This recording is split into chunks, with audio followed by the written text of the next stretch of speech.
Alors, comme prévu, avec 20 minutes de retard, on gagne sur notre retard. Hein. Ah, on rattrape le retard. Voilà. Alors nous allons maintenant visiter les différents ateliers. Alors, nous avons énormément de chance aujourd'hui. Nous avons un véritable atelier, l'atelier de sculpture, c'est-à-dire où les outils sont visibles. Et puis on verra ensuite l'autre atelier, celui de Dan, avec les techniques mixtes, qui vous expliquera ce que c'est, parce que moi, enfin, commençons par le sculpteur. Dans la masse informe, il va créer son œuvre. Ses mains fébrilement cherchent, aiment toucher, et petit à petit, ainsi pendant des heures, il voit naître la forme qu'il a voulu sculpter.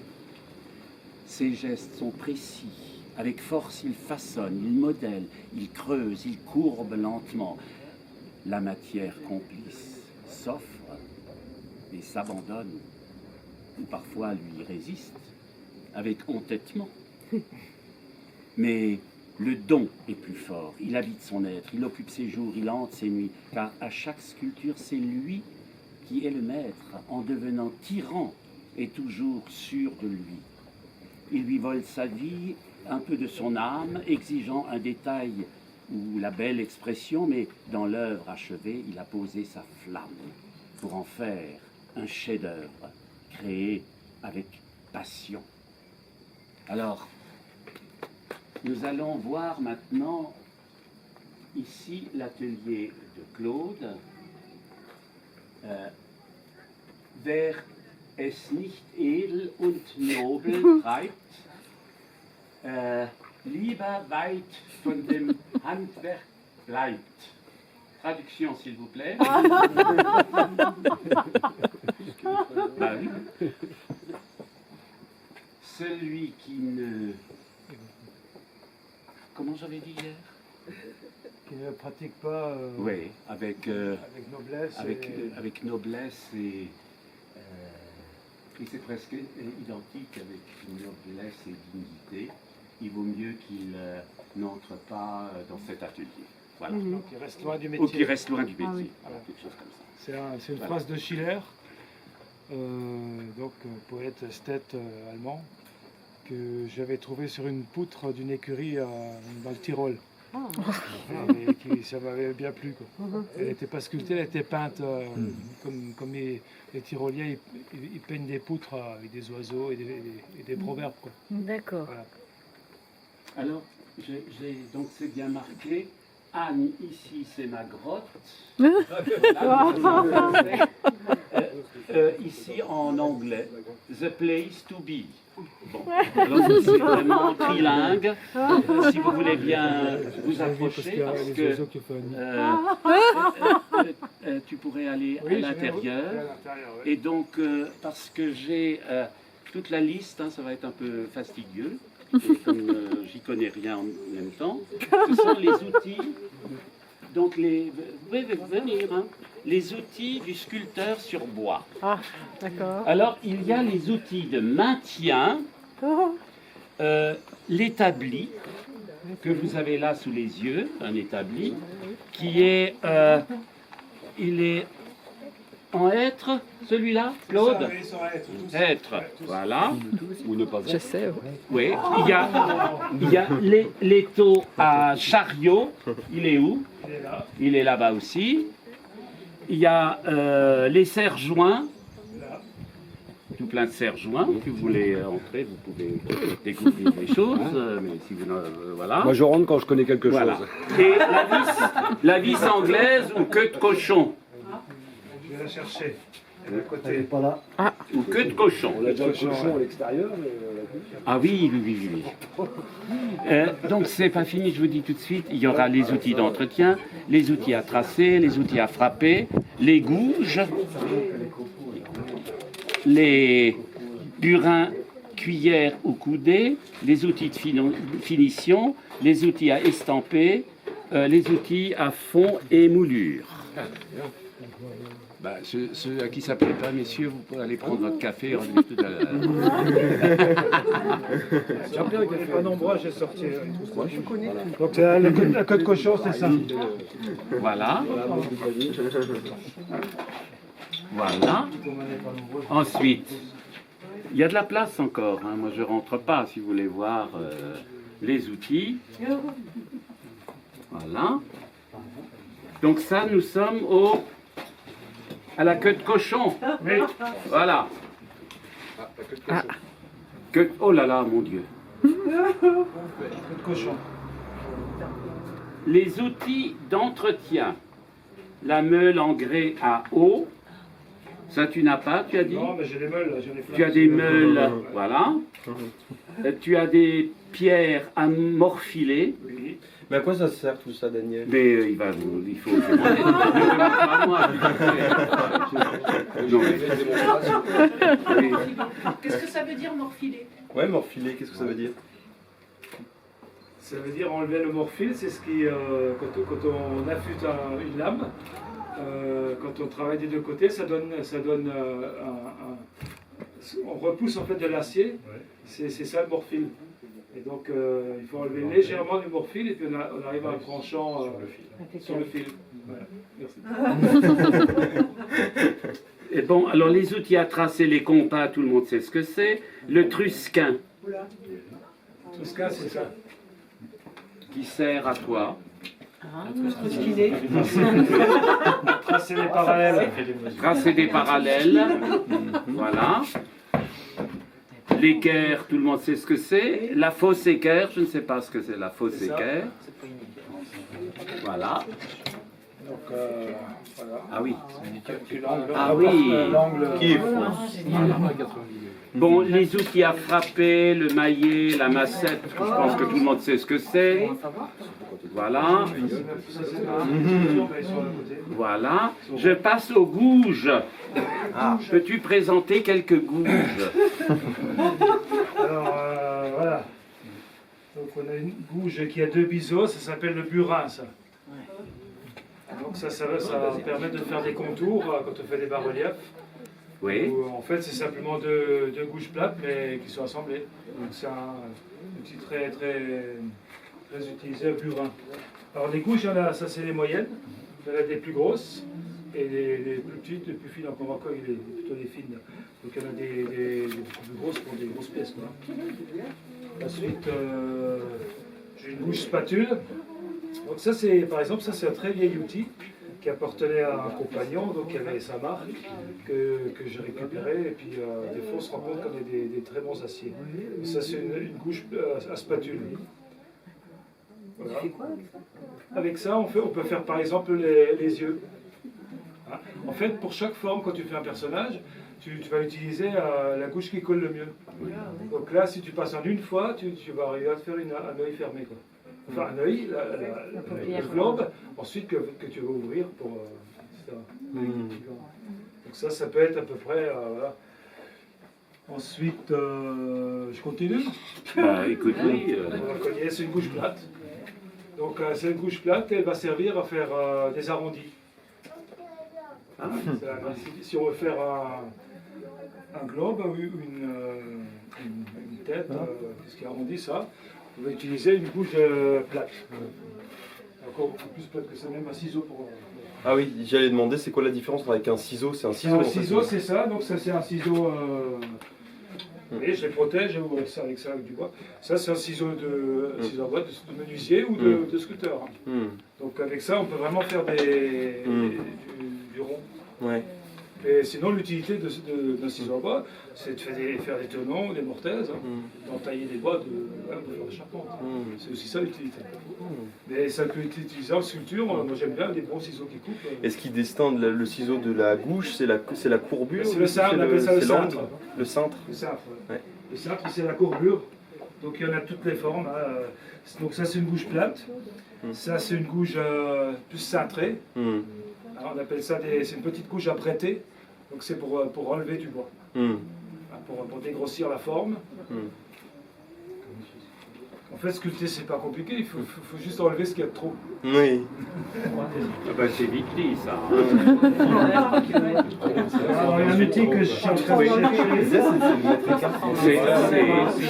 C'est ôter la matière pour. Oui, c'est comme écrire, d'ailleurs. Bon, enfin, Ça, c'est un fermoir, donc c'est un outil qui a 2 biseaux. C'est un petit, hein, il y a les plus gros. Il y a des fermoirs, il y a des fers à fleurs, c'est des jolis noms. Le fer à fleurs.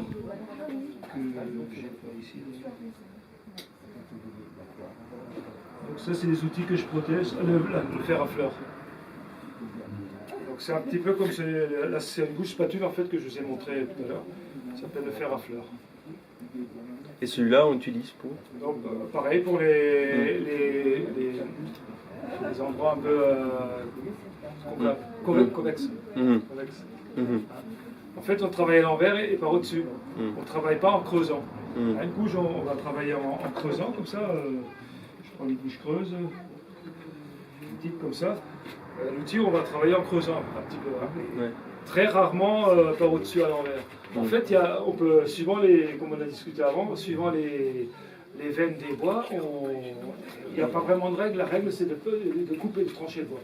Après, on peut tenir l'outil vraiment dans... Mais par contre, ce genre d'outil, on l'utilise à l'envers, par au-dessus. oui. On ne va pas creuser, c'est pas pour creuser. Voilà. Les rifloirs et les racloirs, c'est quoi ça? Les racloirs, donc c'est... Ah, les racloirs, c'est à côté aussi.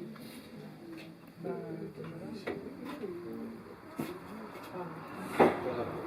Ça, c'est des racloirs. Donc, ils viennent encore de mon père. C'est des fois de la récup, ça peut être des lames de grosses scie où on a fait justement un petit morphile comme ça. Si vous passez les doigts comme ça, donc on a créé un morphile et c'est ce morphile qui va racler. Vous voyez tout ce que j'enlève là? Et ce morphile, on le crée avec des limes en travaillant le passage, voilà, comme ça.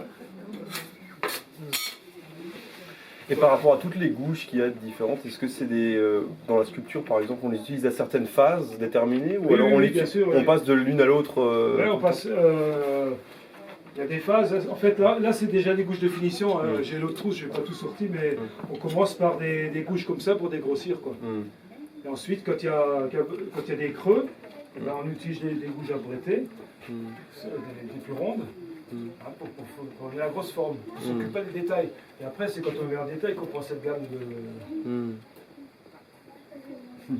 D'accord. Je ne vais pas chercher. Donc ça, c'est tout ce qui est râpe. Ah, les râpes, Les râpes et oui. les limes. Et les rifloirs, c'est ça. Voilà, ça c'est un rifloir. C'est des- Ah oui, oh là des râpes là. courtes. Donc il y en a toutes les formes. Oh là là, regardez ça. Mon Dieu.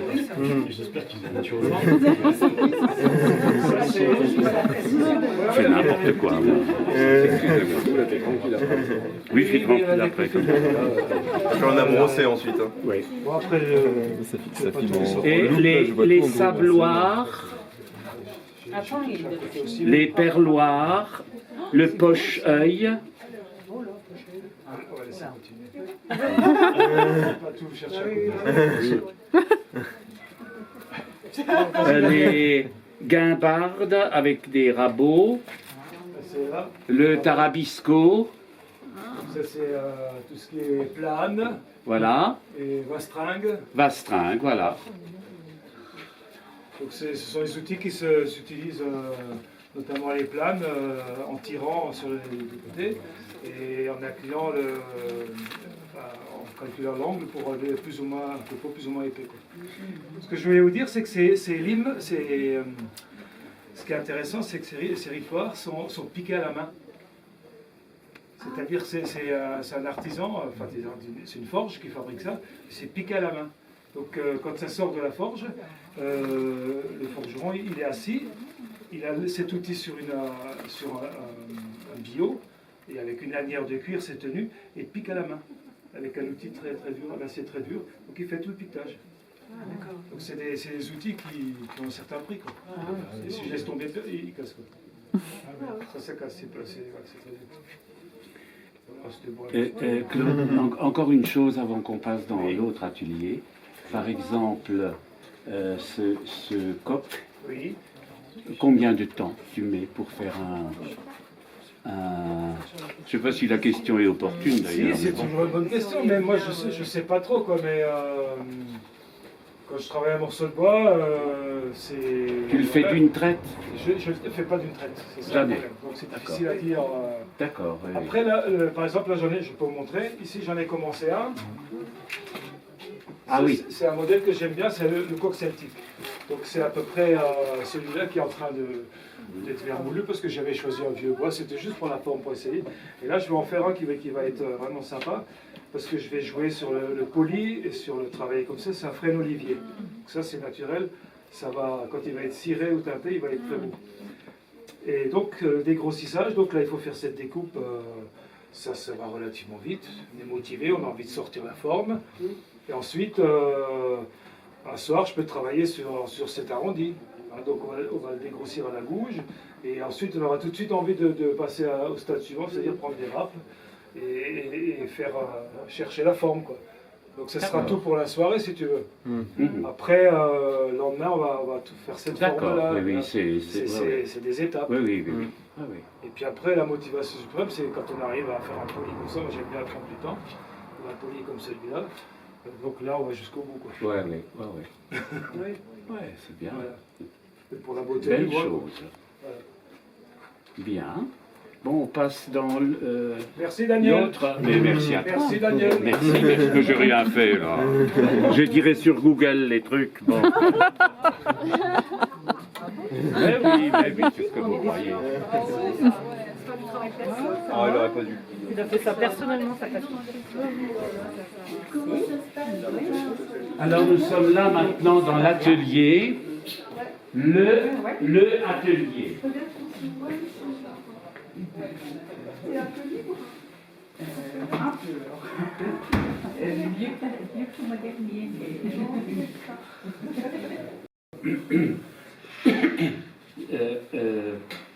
Anne m'avait dit un jour, hein, donc vous avez un ensemble de sculptures, certaines, hein, comme les gardiens, il y en avait une trentaine, quasiment. 27. Je ne sais pas pourquoi je dis 30, enfin peu importe. Il y avait les grandes sculptures, c'est là que tu as commencé, que les gens ont commencé à s'intéresser, que tu as commencé à exposer. Et c'était, je ne sais plus quelle année, ça nous ramène loin en arrière. 92. Eh bien, dis donc. Ouais. Bon, depuis, vous avez pu voir, il y a des choses différentes, notamment, il y a les petites, j'appelle ça des petites boîtes, des petits cadres avec une lune. Voilà, c'est tout récent. Alors, j'aimerais bien reprendre certaines choses qu'on retrouve dans le livre ou pas, qui concernent Anne et la sculpture. Voilà ce qu'elle m'a dit en 2000, je ne sais pas combien. Je me suis retrouvé un jour devant un pain de terre et tout simplement, j'ai commencé à pétrir, à monter des personnages et j'ai continué ainsi. Et je crois que la sculpture, la peinture, je l'ai d'abord exercée dans la solitude de l'enfance. J'ai commencé à travailler la terre sans rien connaître de la technique du modelage, du plâtre, du moulage. J'ai l'impression que la sculpture est venue à moi. Hein? Toujours bien de rappeler des choses comme ça. L'univers sculptural d'Anne Lombardi, comme vous avez pu le voir, est peuplé de figures paradoxales de la marche du temps. Ces sculptures sont autant de concrétions du mouvement et du repos, de l'immobilité tendue, délibérée, de la vibration qui trahit contre tout gré l'immobilité du corps figé et de l'âme fichée dans la matière. Elle s'offre à nos regards, à la fois fragile et forte, comme habitée par la prétention à l'élancement, à l'envol, au sublime. C'est toujours ça, le mouvement de ton travail. Et par une alchimie patiente, opiniâtre, inlassable, du geste, de l'œil, de la voix, Anne Lombardi feint la nature en sa chimie première, peau de glaise, écorce ravinée des corps, conflagration des pigments, regard criblé du sable. Et par cet artifice même et par le refus de toute volonté expressive, elle produit une incandescence à basse tension. Elle écrit, bon ça c'est un peu mon jugement à moi, on peut discuter, une sculpture atonale. C'est un peu compliqué. Enfin, ces sculptures, figures du singulier, du solitaire, sont appels aux multiples des sens et du sens. Elles sont accueil en le réceptacle de la multitude des regards et des voix, comme pour que nous en soyons l'écho rare, toujours renouvelé. Cherche sur les chemins de traverse de ton continent, sur les chemins perdus de ton âme dans la boue des catastrophes, les ornières profondes de la vie des hommes. Apprends à scruter les rides de la matière, là où plus rien ni personne ne passe, là où tout a déjà eu lieu, trouve l'empreinte de l'oubli. Ni visage, parce qu'elle a fait une période de buste, hein, une période, il en reste quelques-uns, mais il y avait ni visage d'un quelqu'un dans la similitude reproduite de son air, de ses aspérités d'individu singulier, ni visage réifié dans le parfait de son idée. Anne ne tire trait pour trait le portrait de personne, juste donner visage au saisi parmi la multitude du quiconque pour l'exposer, que le regard de quelqu'un rencontre l'énigme de l'indéchiffrable altérité. Et au-delà du cri figé dans l'effroi du scandale d'être né, du malheur ravageur de l'histoire, quelle voix lever pour donner tenue à nos existences, pour entonner le refrain qui suspend le cours de nos vieilles. Allez, bon, j'avais écrit un texte sur une des sculptures qui n'est plus là, mais qui est un peu dans l'esprit de ce que fait Anne, sur la pique verticale du jour, sur l'aérolithe de nos solitudes se sont posés le temps à peine d'un papillon de tête lasse. Et nous voulions trouver un visage à nos regards vides, car nul visage n'existe que d'être vu. Et nous voulions trouver une voix à nos langues tues, car nulle voix n'existe que d'être entendue. Et nous voulions trouver un geste à nos mains mortes, car nulle main n'existe que d'être tendue. Et nous voici, rescapés de l'instant, rassemblés, visage à visage, au pli du secret, nos mains posées en anges gardiens sur l'épaule de l'un, de l'autre, nos lèvres bruissantes du chant de la douceur, nos oreilles ouvertes à nous livrer l'étonnement, la joie, le l'un, l'autre, à nous dire juste la rencontre et le chemin, étreinte, tremblée du secret, faite, défaite toujours promise à préserver en nous l'élégance du genre humain. Et ce que je voulais dire en ouverture, c'est, toi qui as beaucoup migré dans des ateliers, et voici mon atelier. Tu l'as dit aussi un jour, toi. Une telle nomination se nourrit du désir de désigner le lieu idéal où ça peut avoir lieu, le ça du travail de création. Lieu d'une matérialité exigeante, toujours choisie, d'une scénographie réglée où chaque élément mobilier, chaque outil, chaque objet doit prendre sa place pour recréer l'heureuse sphère matricielle d'avant toute naissance, pour rendre possible l'arrachement de soi au monde et trouver le geste juste pour pétrir dans la terre la rencontre de l'étrange radical. C'est ça. C'est ça. Et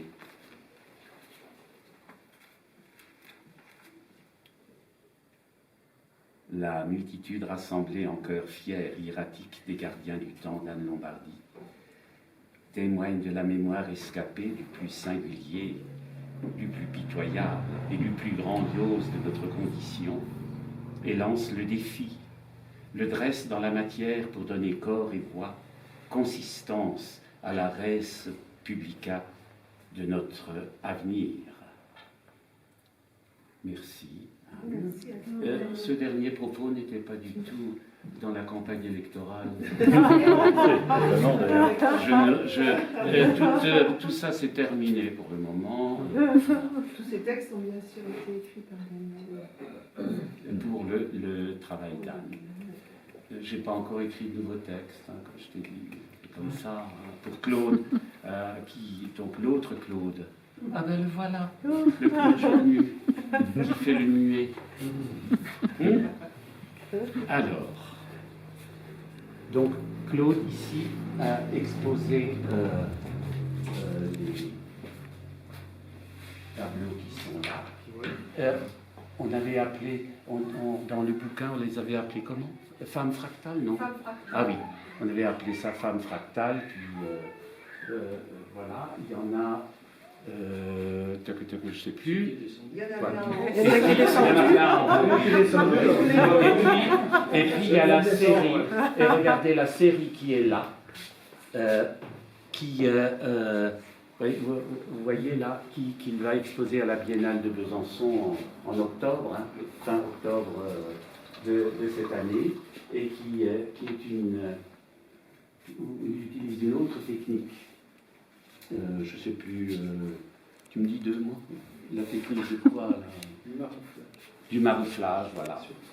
Vous constaterez que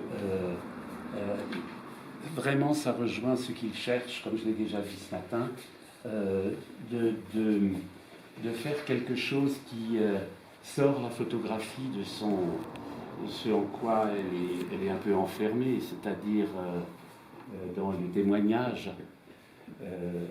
Il veut aller toujours vers la peinture. Hein.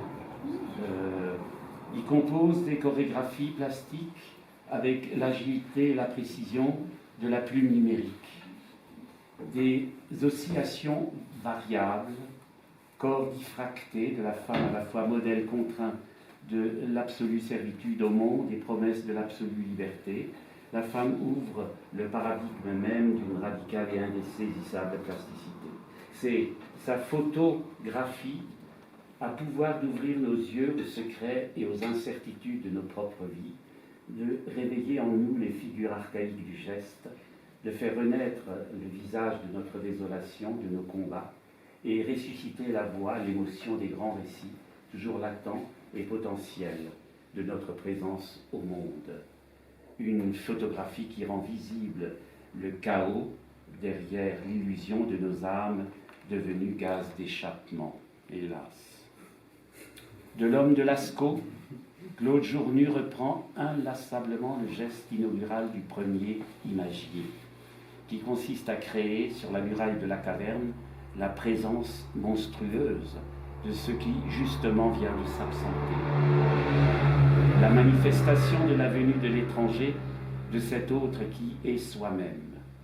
Il instaure une distance à toute proximité de l'image en l'inscrivant et en poursuivant son rêve de l'inscrire sur des surfaces de papier qui coûtent cher, de tissu encore plus cher, de fine porcelaine, de grès, travaillé artisanalement dans son laboratoire, qui n'est pas ici mais qui est chez lui à Pérouse, et au moyen des technologies les plus pointues. Il crée ainsi un grain toujours inédit, en relief et en nuances, né de l'étrange mariage entre les pigments, les colorants naturels, les ocres, les oxydes, fixateurs des images, et le tracé, les formes d'ombre et de lumière issues de la chambre claire. Je voudrais juste vous lire le premier travail qu'il avait fait et qui m'avait inspiré l'histoire d'Orphée et d'Eurydice. Hein? C'est cela. C'est cela. Alors, il y avait l'œil d'Orphée, on le trouve dans un livre, je ne sais plus, Claude. Il y a encore un livre de ça? Je ne sais plus. J'ai tellement écrit. Je l'ai rencontré en 2008, 6, à Tanvillé, une exposition. Et puis il m'a envoyé des photos, j'ai commencé à écrire là-dessus. Donc je trouvais que c'était bien de reprendre un peu les premiers écrits. Donc l'œil d'Orphée scrute la nuit, capte les ténèbres. La nuit cependant est claire, la nuit est calme. Dehors c'est l'enfer, dehors.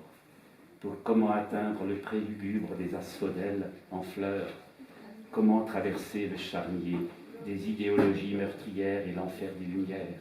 Orphée est revenu dans la chambre d'attente du présent.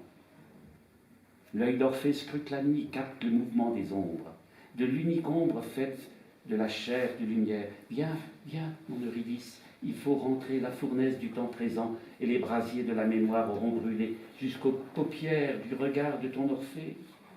Orphée guette au seuil de la chambre noire le bruissement d'une image. L'œil lyre d'Orphée chante la chambre claire, où il capture l'ombre de celle qui a nom d'Eurydice. Oh, viens, homme, notre bonheur est dans la chambre. Tu es vêtu de la suie noire des turpitudes de notre siècle, tu n'as plus de visage, qu'importe. Orphée est conquérant du geste sonore, figure de la présence de l'instantané. L'œil lyre d'Orphée chante clair la lumière espérée de l'absence, la trace hallucinée de ce qui jamais ne pourra avoir lieu, plainte invariable de l'inaccompli, la voix de l'œil scellé à la chambre froide, la toute dernière image que j'ai de toi. Orphée s'est diffracté en éclat de sa propre voix, en ombre éblouie de soi. Et voici, pour terminer, la réponse d'Eurydice, à qui on ne donne jamais la voix. Non, je ne resterai pas une ombre dessinée au gré de ton regard. Je ne serai pas gris fantôme diaphane, errant aux enfers des asphodèles. Tu ne m'étrangleras pas avec la corde du cri assassin de ta lyre.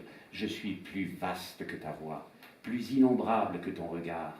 Je suis la nuit généreuse aux hanches profondes. Je suis la sombre luminance. Je suis ombre en cheveux de lumière.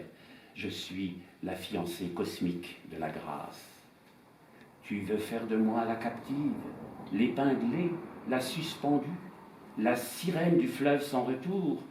Mais tu m'as fait porter la robe tombée du soir, lourde de ton histoire, non de la mienne. Je suis livre, papillon, vertige, s'ébattant au vide. Je suis sans lieu, sans Dieu. Mais n'entendez-vous pas? Ma voix crie, muette. Elle n'ensorcelle plus le chemin qui mène à l'humanité. Elle valse solitaire. Elle gicle en rafale. Elle gifle l'asservissement des oreilles à l'unique.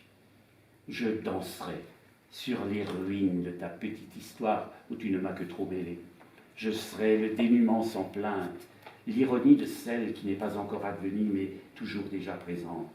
Je ne me dissoudrai pas dans le gris du purgatoire et je n'imploserai pas en pur paysage. J'ai trop approché le soleil pour taire la brûlure des maux d'ombre qui me hantent. Ravale la complainte de ton amour perdu. On ne fait pas l'amour comme on se mouche. Je danserai la ruine de nos gestes d'amour qui firent de toi jadis un homme et de moi une femme, dans la mémoire joyeuse des vivants. C'est toi qui as besoin de moi, du souffle de ma voix d'ombre, du scintillement de mon absence. Tu te l'es rêvé tout seul, ça, ton enfer, de me croire vérité au travers de ta seule voix. On ne fait image d'aucune vérité. Sors de la caverne de ton regard. Je ne suis pas ta passe en chambre d'apparence. Je suis l'insurgé dont tu as confisqué la voix qui ne s'est jamais tue.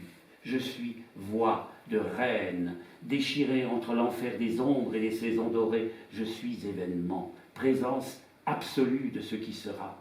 Et je ne m'effacerai pas dans la lumière en scène. J'enfourcherai la déferlante qui vient.